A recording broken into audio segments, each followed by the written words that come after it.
Hello! Once again, welcome to Let's Talk Marketing. I am Sean M. Smith. Thank you for coming to hang out with me this Tuesday, as you do every single Tuesday at 2:15.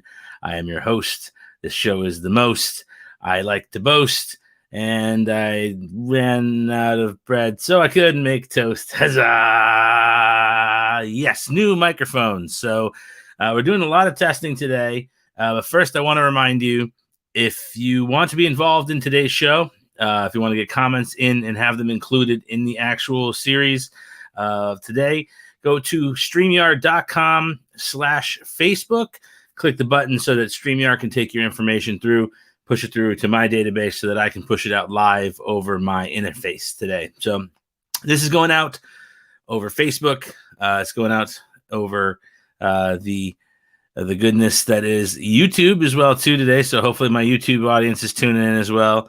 But we're definitely going to see quite a good crowd. I'm looking forward to talking to all of you about some cool stuff we come up with. Obviously, we had some interesting topics that were recommended to me, and I was like, you know what? I'm going to post about these, and then we're going to run with these, and we are going to see what the heck happens on this week's show. So if you guys can hear me in Los Orejas, yeah, because these ojos are eyes. Orejas. Can you give me a one? Give me a one in the comments, please. Send me it up. I'm going to grab a little coffee here. Want to make sure everyone can hear me. So if you can hear me, like I said, you're coming into the room now to Facebook. Just give me a one real quick while we gather our audience. I want to say hi to my friends. And as always, if you want to be involved in this week's chat, StreamYard.com/Facebook. Just click the button, and that is all it's going to take to be involved in this week's show. I love having my friends involved. Yes, Ethan gave me an Uno. That counts. It counts because it used to be Pizzeria Uno, Chicago style, but it's not anymore. Still Chicago style, but it's not Pizzeria Uno. I don't know why they dropped the pizzeria part because it's still the emphasis of their menu. If you're a fan of Pizzeria Uno, you know what I'm talking about. Nice little pizza place. Anyone on the other side of the pond that's watching this, maybe you're not getting that. So Josh Smith drops in right now. He might be a little puzzled, but good kid. So you can hear me clear. It means my gain's not too high. New microphone setup's good. It's for the podcast. So I know that you guys know I preach this every week. I do a podcast with my 7-year-old son. It comes out every Tuesday. It's called Potato Salad Marmalade. We actually were gifted a new setup. Interface, 2 new microphones, all the cabling, and so it was pretty dope. And we were luckily able to put together a great new show this week. My show notes are out for next week's show as well too. We were able to put that together, so that's why it's different pop filter. The old microphone, the USB microphone interface is actually on my desk. So there's that. So let's get started with a simple. How are you guys doing this week? I would love to hear how things are going in your world, how your projects are doing. I want to hear good, bad, and different. Ethan, I know that you had a 5-day weekend. You were editing. What happened with that? What happened there? Want to hear some good news. Want to hear some good news on the editing front. And by the way, I'm gonna take a sip of that coffee, and I'm gonna chase it with a tiny little water, tiny amount of water. Because I got to be honest, it is a strong cup of coffee my wife just made from the pot of all pots. And also, as you see, what I was finally trying to grow back, my mustache, it is back 100%. And now it's a matter of making sure it doesn't get too long and creepy again, like out here, and I look like something from a carnival. So, well, we can get right into it if that's where you guys are at. If you want to just skip the chit chat, if you're not feeling talking, I'm okay with that. Because what I want to do is talk to you about what we had happen this week for this week's show. Oh, hold on. Oh, he came back. Still editing. So you say still editing. Got a mark on my screen. Still editing. Ran into a 44 audio from Boom versus 44 hertz in. Oh, man. That's happened to me in podcast stuff. So I can only imagine how difficult and what a pain that's got to be otherwise for you guys, as filmmakers. I've never had to deal with that. I've had other people doing my audio syncing stuff, and I've been in the room, and they never let on how bad it was. If that happened, but like I've had it happen literally doing the podcast and had to send it to my cousin who's a professional and now is my mixing engineer. And I'm just like, I'm lost. I don't know what's going on here. I appreciate and respect when people can do something like that, and I can't. So let's mark it. Let's do this. Well, I'm glad you're still working on it. Hopefully it works out. We all got to do what we do. But here we go.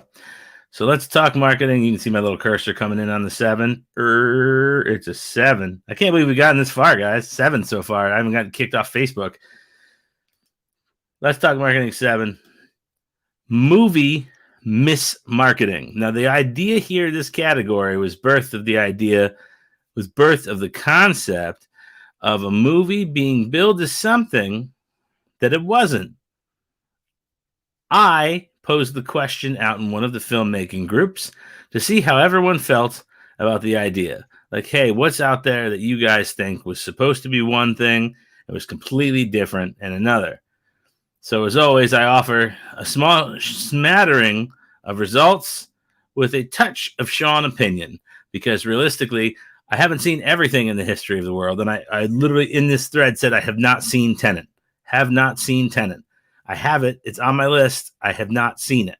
So that comes up. Okay, come on. I made this deck, and this deck is gagging at the fact that I said I haven't seen Tenet. Right there. All right. It's like I should see Tenet, but I don't need to Tenet because I love Christopher Nolan, but I just think he gets more and more out there. Am I wrong? Does anyone disagree with me? Does anyone think that Christopher Nolan seems to make more and more sense? Because I think he makes less and less sense. I think he makes, like, if you start with Following, right, you go all the way back there to now. Anthony Montoya says, right here, Anthony goes with, Tenet was okay. Yeah, check this out. Check what's about to happen. I'm going to minimize myself.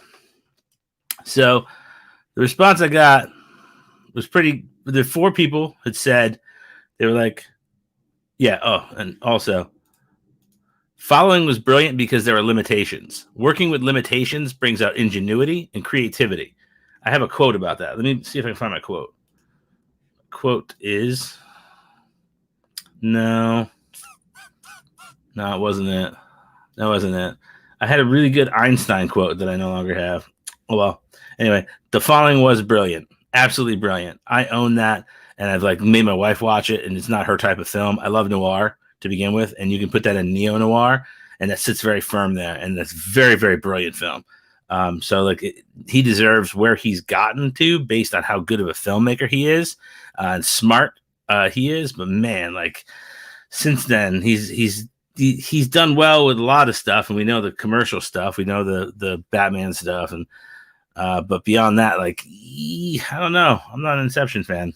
Anyway, we'll take this off the screen. We'll move forward to the next one. Ready? Here we go. 3 horrible examples with my 2 cents. Tenet was number 1. In that thread, 5 people recommended it. Said Tenet was what they want. But this comment stuck out the most. Dario Antipara said Tenet. I thought it was going to be cool. Other people talked about the fact that they didn't think they were going to science class or science camp. Other people remarked that they were surprised by how, at the very end of it, the reveal of the ending was going to be like, oh, by the way, it's not actually all that impressive of a twist. Just those sorts of things. And to be honest with you, I understand the frustration of a consumer that expected something great. We were told it was going to be great, and it got held for so long. We were told it was going to be the next best thing we were going to see. And then what happened? Well, lukewarm response, because we were expected something brilliant. And was it brilliant? Do you guys think it was brilliant? I'm seeing from what you're saying, like Tenet was okay. Ethan didn't say anything, like we're not catching a whole lot of beyond that. So I'm not seeing a whole lot of brilliance. I'm not. So let's move on to the next one. This came from Josh Smith. You guys know I adore this dude. He's the best. He is he brightens my day because he's just a go getter. Dude tries really hard. He's working super hard to do the film school thing while Yorkshire, and he's just awesome kid. That's all I'll put out there. I read his script. He's got so much promise, but he put this out there. He said the Banana Splits movie was billed as a more laugh-a-minute horror film using these characters from the 60s of Sid and Marty Krofft, and it's going to be light and airy, entertaining, funny even. Because look at them, they're smiling, and even the ones that aren't smiling still look like the versions of themselves from back in the day. Like, how could you not laugh at that? You can't laugh at that. Definitely marketed as a more comedic horror take, whereas it wasn't quite like that in the film. It was dark. I actually watched this thing, and horror. I love horror. It's real close to my heart. It was good, but it was dark. It was a lot darker than I went in thinking I was going to get, and I liked that. Like the movie Terrifier. I was expecting a little bit more lightness from the clown and like a little, not joviality, but annoying. I was waiting for a little bit more. I'm sorry, I'm looking at my Wi-Fi connection. I was expecting a little bit more lightness from the clown. I was waiting a little bit, and that's not what we got. It was a lot darker. So yeah, sorry guys for the pause that second. I was looking at it, said my Wi-Fi was conking out, which is weird because I'm right next to the router. So that's weird. I might actually have to open the door to the downstairs and see what's going on. All right, so we'll move to the last one of the three that I came up with that I thought was a really good example. This one came from Tammy Diaz. Tammy Diaz, a Pace winner. I don't know what year she won the Pace in, but evidently is a great screenwriter and seems like a really great asset to the community. Puts out really great, thoughtful commentary on threads. Always seems to be incredibly helpful every time she says anything to other filmmakers or writers, and it's very encouraging. It's awesome to have someone like that in the community, and I hope that people really respect and learn to appreciate. But she said Miss Peregrine's Home for the Peculiar Children, and she had said what was mismarketing about it was Miss Peregrine's Home for Peculiar Children was marketed as a kids film, but was too dark for under 13, and it hurt the box office. And I remember when I saw this film, I actually thought it was so dark and brilliant because it's Tim. The most important part on this whole thing is right here. Tim Burton. It's Tim Burton. So the reason that it was marketed, as good for any age was because, again, it was Tim Burton. They wanted to capitalize on Frankenweenie and Corpse Bride and Edward Scissorhands. And yeah. And Anthony, you're 100% right. That's Tim Burton for you. Dark can take a really simple step into too dark very easily. And there are just too many elements in this that were like kids had dark things that were going, like the two little kids, the little misfit kids in the background. I don't know if you can see them right now. I'll blow it back up. Like these two right there, those two little children, the fire kids, like they were creepy. I'm okay with him getting his own rating, at least so people know like this is going to be an A Burton or a B Burton or a C Burton. Like you're going to get creepy, or you're going to get like okay Burton. You're going to get something. Hang on one second. I'm going to open my office door.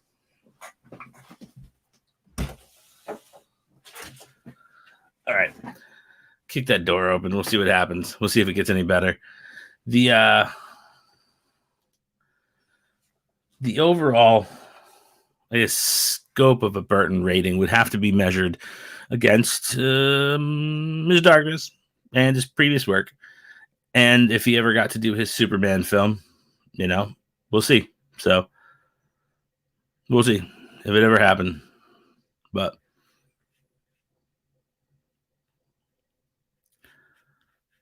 hang on one sec. Looking at something. Okay. We're good. Shouldn't have problems with my internet. Sorry, guys, for the 1 second delays. This is crazy. All right, so we'll go to the next section. We'll move back to me. And those are mine.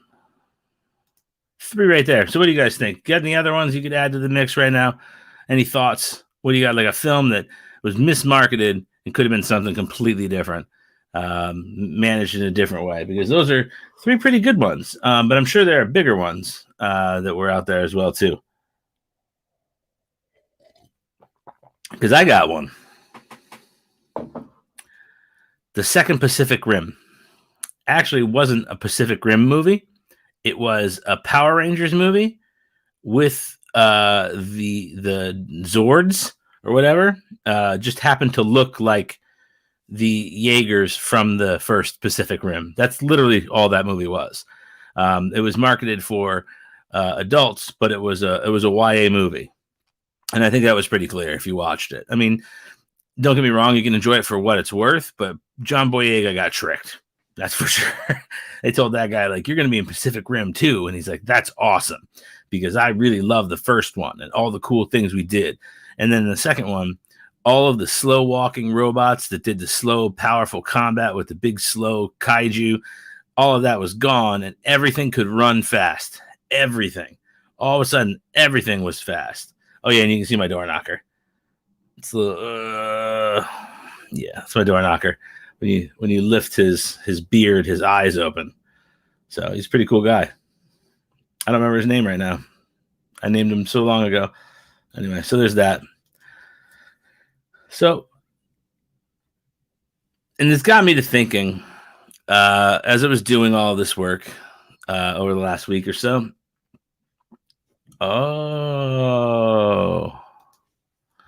Oh, wait a second. I got a good point from Anthony. Anthony Montoya chimes in with Bumblebee was essentially E.T., but it was marketed as a straight Transformers movie. And they could have actually, if they wanted, they could have used the E.T. formula, and marketed it into a whole new generation, and it would have worked. Because all the people that were young and young and dumb, and didn't know better would have believed that was their seminal alien left in America or on Earth film, and they would have been able to kind of envision that as theirs, and never realize that ET existed before, or what else we got before that? I mean, we can't say Close Encounters because that's not the same kind of extraterrestrial stuff. But what else we got? Ethan, you got one? Let me know if you got one, Ethan. Anyway, still talking about that, about films that were mismarketed. It's got someone's going to have to say one that is really bad. I'm hoping. I was trying to think. I just had one too in my head.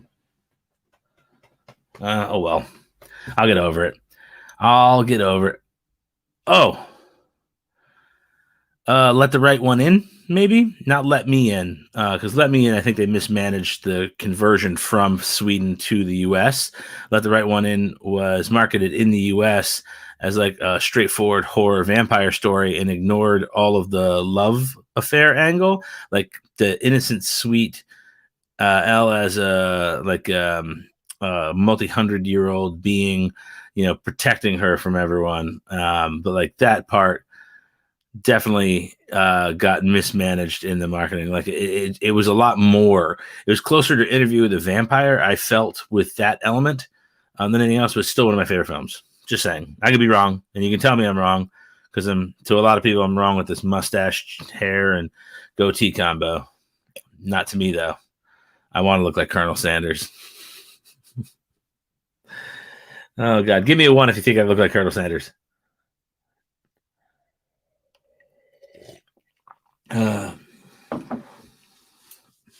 Better not see any ones. That would make me sad. All of a sudden, it starts raining number 1. Good guys. Good guys. Way to hold a bro down. Way to protect the homies' innocence and their charm. All right, so where do we go next from here? You know what we want to talk about next, guys? So how about another instance of marketing poorly? But in this instance, you think I look like comic book Green Arrow? I'll accept it. because that is one of my favorite figures from the what was the line? Not Secret. Wars was Marvel. What was the DC one? But anyway, that was one of my favorite figures when I was a kid. Literally, it was the Green Arrow, and oh man, maybe that's what's going on here. I'm gonna pull it down more. And it's funny, it's not just a strip. This is just all white. Just all white is what's going on. So, ladies love it. I promise you. And by ladies, I mean my dog. And my wife doesn't, and my mom and sister don't. Oh well. Anyway, what about the villain that's really the hero?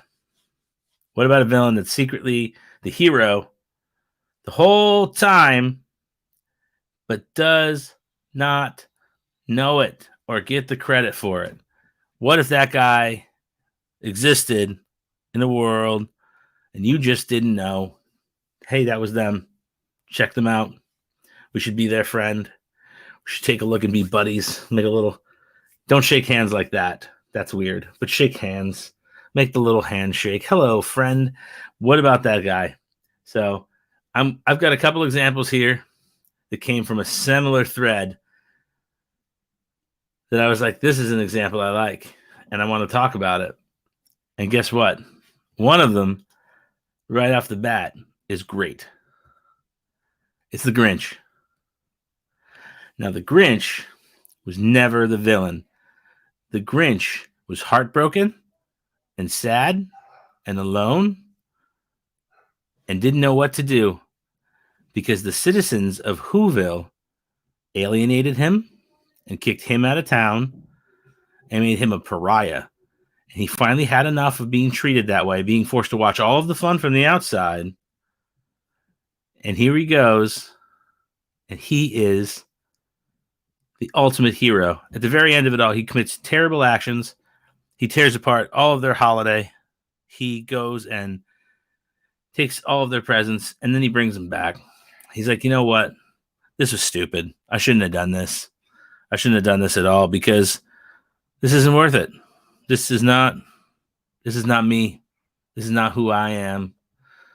Being the Grinch is not about... and by the way, I love this GIF. This GIF is awesome. This bit of animation is brilliant. Look at this. Look at it over here. Just like the ooh, and then the cheeks curl. Oh man, that's brilliant. What do you guys think of that? Okay, this is a brilliant example. I'm gonna pull that away for a sec. Summer, in 500 Days of Summer, is built up to be the worst person in the whole world. This whole film, when realistically, it's what's his face that was just clingy and overbearing and controlling and rude. And it turned out she just literally needed a break from how he was to her. And I can't blame her. And she literally was the hero the whole time. She just literally went through a breakup. That's all it was. All it was a breakup. So what do you guys think of Summer? Was she the hero? Yes, no, maybe so. Promise to repeat. And by the way, I got to figure out what this brand of coffee is. I'll make a recommendation next week to you guys. This is, got to grind it up ourselves, and we put it in a little pot, and we do the little thing. Oh, man, French press. But make sure tasty thing of coffee. 500 Days of Summer. Anybody? That's a good one, Anthony. Good call. Good call on that one. I don't dislike that answer at all. I don't think that world deserves summer. The next one I had is the Wicked Witch of the West. The Wicked Witch of the West saw her sister get smoked by a house by an entitled little millennially looking thing named Dorothy, who shows up with her dog and is all prissy with her little socks that fold down with the lace.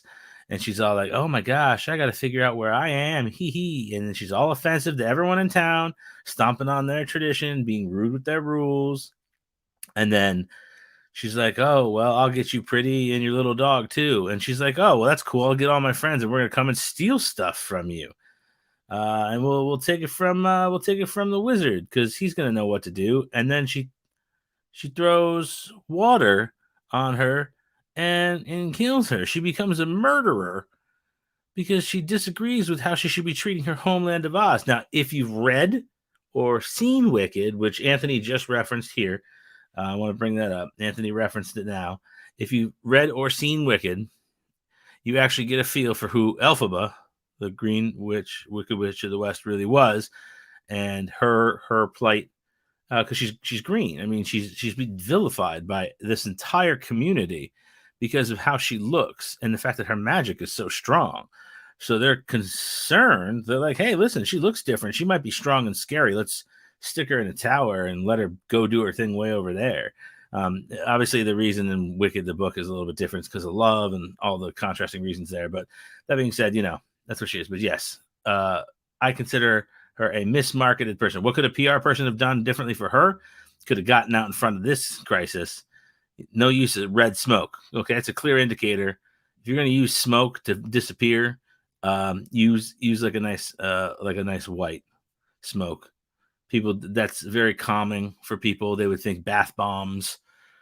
They would think like, hey, this is a nice way for me to soothe you as I go. Maybe a chartreuse, a little lighter color here, a burnt sienna, a brown. I don't know. I'm not, but as a marketing person, I would say I would put out a press release and then have her start doing a speaking engagements around Oz, just small ones, and doing small feats of magic for children, because kids speak to their parents' hearts, and fears. So it'd be really eyebrow spasm. It'd be really great to get them in, get the kids on board. What's next? Oh, Luke, hold on. Luke, I'm your father. All right, so listen. Seeing the prequel trilogies puts a completely different spin on the man that was Anakin Skywalker.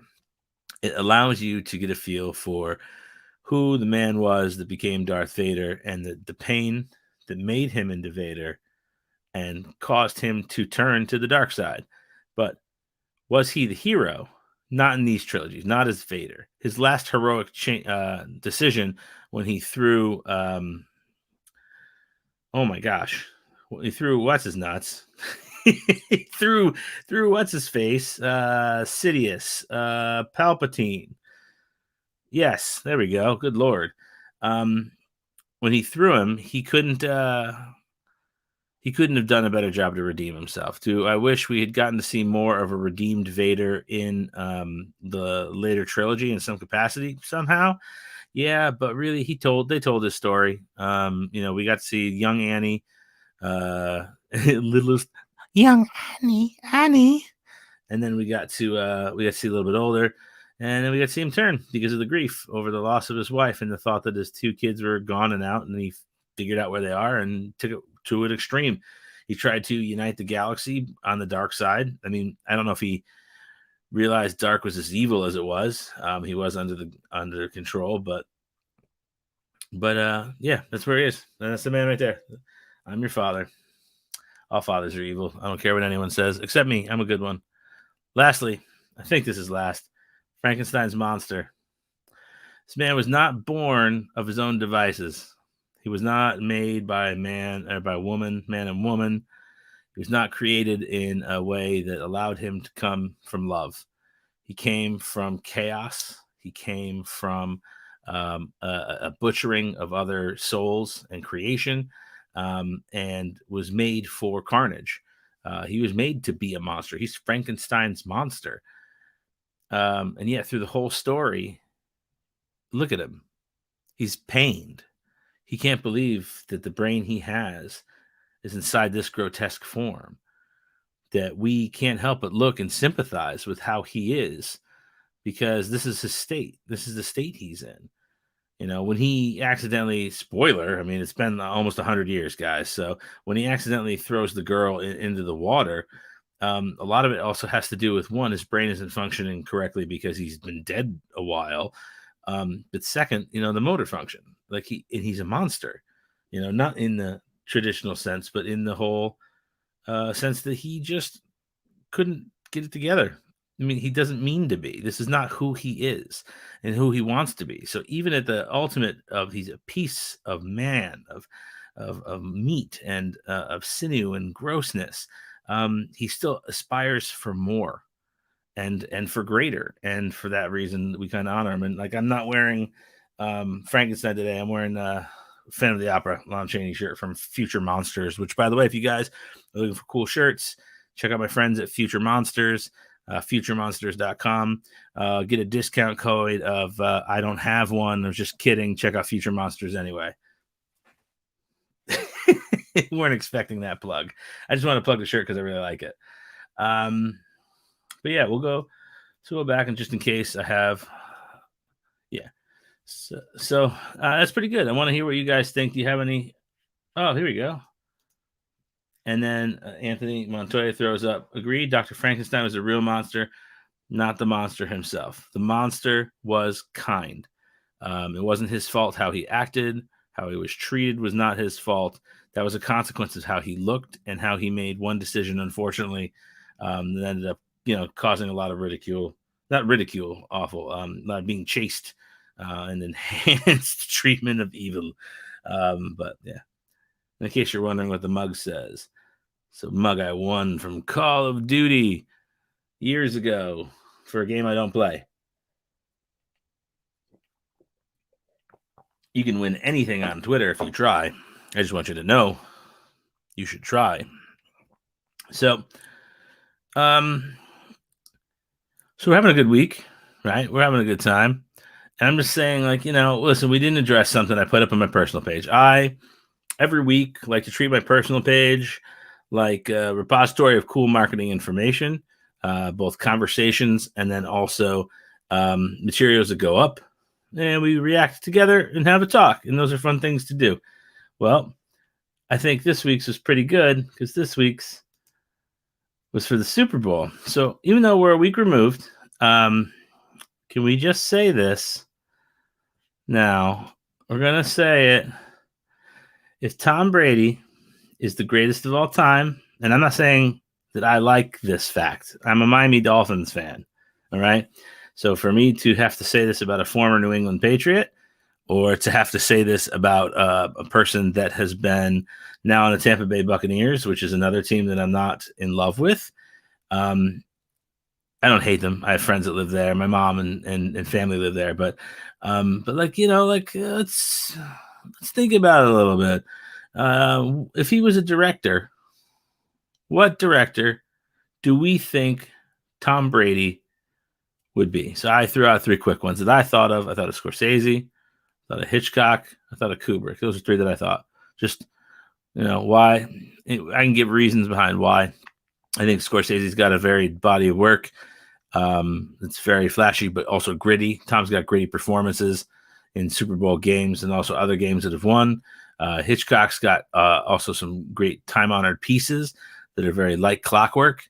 Tom is a very clock managing type quarterback. Is very good on top of being able to score good touchdowns. He's also able to control the clock for game-winning drives. He's done it 2 times in Super Bowls early in his career.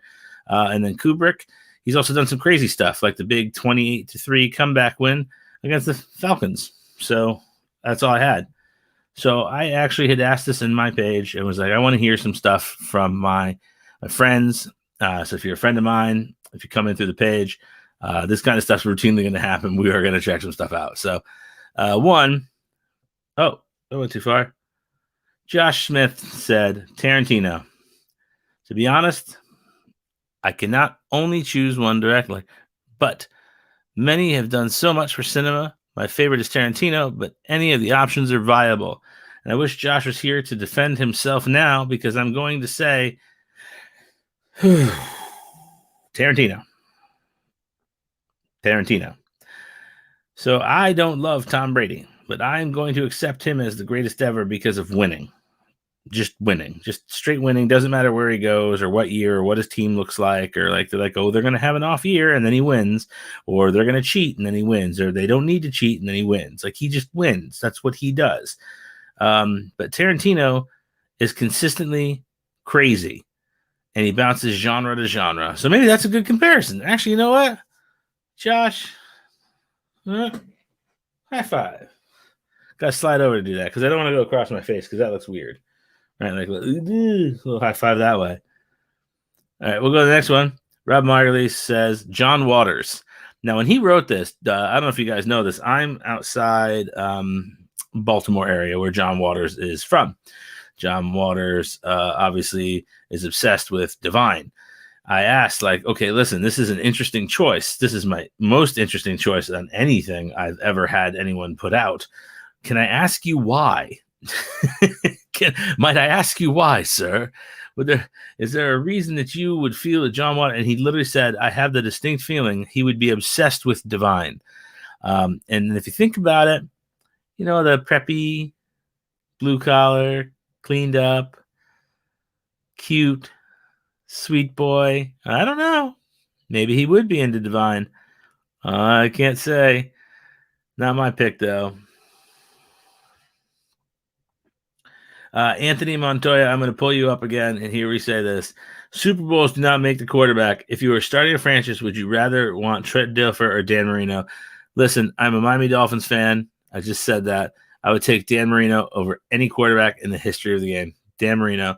I don't care if we never win a title with him. I would still take Dan Marino because the things that I saw him do in a non-quarterback friendly league were insane. Does that mean we would win? No, but it means that I have Dan Marino. So Dan Marino it is. Yeah, and I watched Dilfer win the Super Bowl, and that was sad. All right, let's go back to this guy. So he said John Waters, and we brought it out. Next, Robert John Smith III, very formal, extremely nice man, said the greatest of them all, Orson Welles. And I didn't need to unpack that because I've never once had someone say Orson Welles is the greatest of them all.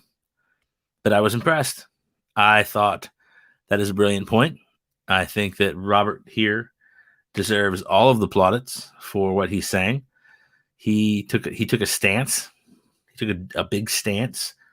And I love him for it. I love this man's heart. We might be related. We're both Smiths. I don't know. It's possible.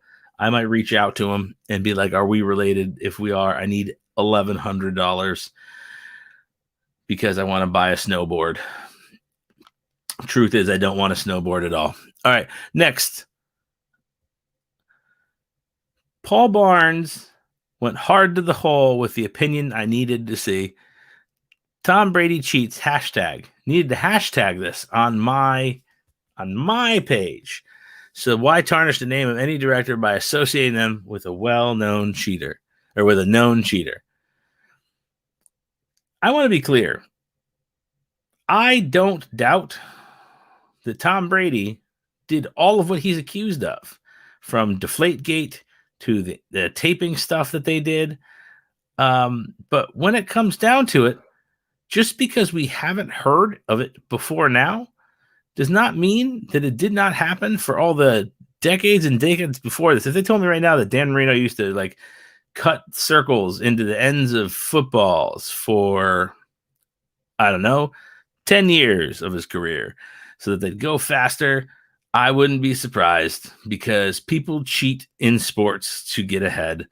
And also Dan Marino is a notorious mean person from everything I've ever heard from anyone that knows him. And he likes isotoner gloves. That's what I know. And laces out. But yeah, so Paul said that. That went away. So we got 4 stacked opinions. The 5th one is ultimate. It goes down to my buddy Travis Layman's. Travis, smart man, was the editor-in-chief at InsidePulse.com movies with, not with me because we were in separate capacity, but I was there. I was the overall chief marketing officer. And he said, in terms of trophies won, the directing GOAT would be John Ford, which was another name that came up twice. He's the only man to win 4 Oscars for directing. So, I mean, numerically speaking, it sounds like we found our guy. Then again, Walt Disney has the most Oscars period with 22, which may explain why in this instance we go to Disney World. So who knows, but you just got to accept it. Looks like Tom Brady. is the GOAT. Dancing with Tom Brady. Dancing, and I got to be honest with you, that's antagonistic because I'm not a Brady fan. I'm not a Brady fan. But look at him dancing. Dancing with Tom Brady. Dancing with Tom Brady. Dancing with Tom Brady. Dancing with Tom Brady. Oh, look at him. Look how happy he looks. And the crazy thing is, this was ready. They'd made this already. They made this ahead of time. So, as always, to wrap up the week, we head into a segment known as Words of the Week. And with the Words of the Week, you find out the fun stuff, which is I get tortured by my family. They get to exact revenge upon me for my show. I put together this deck inside Google Slides. I leave 4 pages open for them to go in. They go to randomwordgenerator.com, grab 3 random words, put them into the slides. I don't see these slides until presentation time, which is now.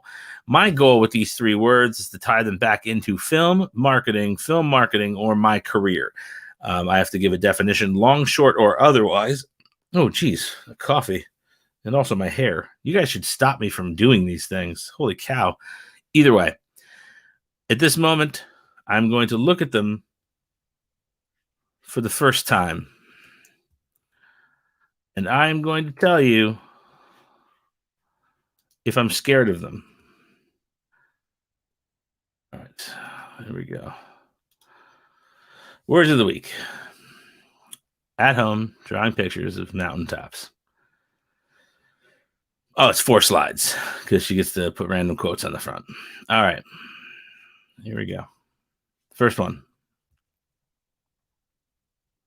Leaflet. All right, I got to think about this.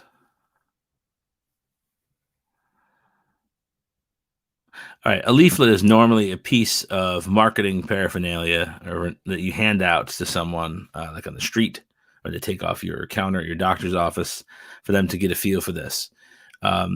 This day and age, if you're on social media, your leaflet is going to be something like your solo 2. You're in your profile. Someone sees your link, in the default URL for custom URL. They click that and they can open it up and see all of the projects that you're working on. You can give them custom URLs. I think it's important for every filmmaker, marketer, influencer, solopreneur, entrepreneur, anyone who's working in the space to have one. I have one on my Twitter account, Instagram account. You can go to solo.2to/ Sean M. Smith, and you can go and you can see all the stuff I'm working on, like my most recent episode of Potato Salad Marmalade, the most recent stuff that I've done elsewhere as well too. And like, so hang on one second.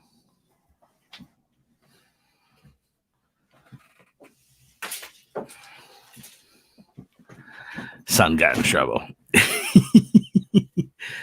The wife decided to lay the law down. So anyway, I think in this day and age, if you want to have a leaflet, something to kind of hand out to somebody, that's the way you do it. Lean in with your profile, clean up your profiles. I talked in the past that you need to have a clean profile. It fits the look and feel of all the other projects you're working on, and then take it from there. That's it. Leaflet. Unlike, if you don't enjoy something online, you need to take the time to unlike it. You need seriously spend the time to not offer the energy out there. Don't think that not expending the effort to unclick that button is helping or hurting you. It'll do more for the person to lose the like, as far as learning about themselves, as far as discovering new stuff that they can do differently. And then it's a kind of a trial by fire. You're not going to know what works or what doesn't work. Like I don't know what segments work or don't work unless I watch people drop in, drop out. What people like, what don't like, what comments, what not. And every week we're 7 weeks in. I don't know what works all the time. We're working on it. Unlike that stuff. I didn't want to say stuff. Seek. These are pretty pertinent today. I think that you should frequently seek out information from experts upwards of 1 article a day minimum. Let's say that 1 article a day minimum, like at a Social Media Today or Social Media Examiner or like a Digital Media Explorer, any of those sorts of sites, just to kind of get a feel for what's out there. Because even if you end up working with a digital media professional like myself on your projects, you need to kind of know what else is there and what can be done. So those conversations, when you're having them, aren't so one-sided and someone's telling you what they're going to do for you. You can also ask questions, or you'll be well-versed in what needs to be done. And I hope that makes sense. That's it. Oh man, I changed the slide. Look at this thing. That was it. I'm gonna back out for 1 second. So that's it. I think I just hit words of the week. I crushed it. I think you all know I crushed it. If I crushed it, give me a 1, please. If I didn't, give me a 2. Not offended at all. I'm not a sensitive human being that way. I'm sensitive about art and my family. Give me a 1 if I crushed it, or give me a like on the post if I crushed it. Right now I got 3 people in here and 2 likes. So either people are liking it and leaving, or we have 1 person that hasn't liked it. Like this thing. I need theme music. I have like Mighty Mighty Boss Tones just playing in the background. Beep, beep, beep, beep. Beep, beep, beep. Beep, beep, beep, beep. Anthony, thank you. I appreciate it. I love crushing it. I'm glad you guys came. But let's get to this. This is where I'm at. This is where you can find me. You're already here on my Facebook page, but in the event you're at YouTube as well, like Ethan is. You can find me at Sean Michael Smith. Twitter, Sean M. Smith. If you like the Instagram, if that's your thing, it's my thing sometimes too. S222. If you're on Twitch, you want to Twitch it up, see what my son and I are doing on Sunday mornings. It's S222. My YouTube channel, I'm trying to add subscribers every single day. Obviously, you know, as filmmakers, it's really difficult. Hit it up. It is youtube.com/SeanSmith22. And I would love your guys' support. I'm going to plead. Please, my son and I work so hard on our podcast, and we're just doing everything we can with the XLRs now, and just absolutely crushing it. If you could support us at the podcast down here at the bottom, Anchor FM, Potato Salad Marmalade is the name of the podcast. You can get it anywhere you can find good podcasts. So, and that's our show. I would like to thank each and every one of you for coming this week. Ethan, Anthony, thank you for participating. Guys, thank you for hanging out and listening. I really do hope you have an awesome rest of the week.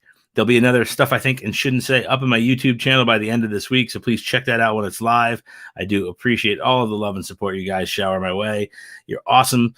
You're some of the coolest people in the community, and I do appreciate everyone hanging out. But I do want to say thank you. I will see you again same time next week, Tuesday, 2:15 p.m. Eastern Time. Good night, everybody. I don't know what I was going to say because it's not night. It's actually middle of the afternoon, everybody. And I'm going to go, but actually they're co-opting this because this now means like I've taken my virus or my vaccine. So like I can't do that, but like I can do that. And I can do it like a Japanimation girl. No, that doesn't work. Later, guys. Have a good one. Thanks so much for coming by.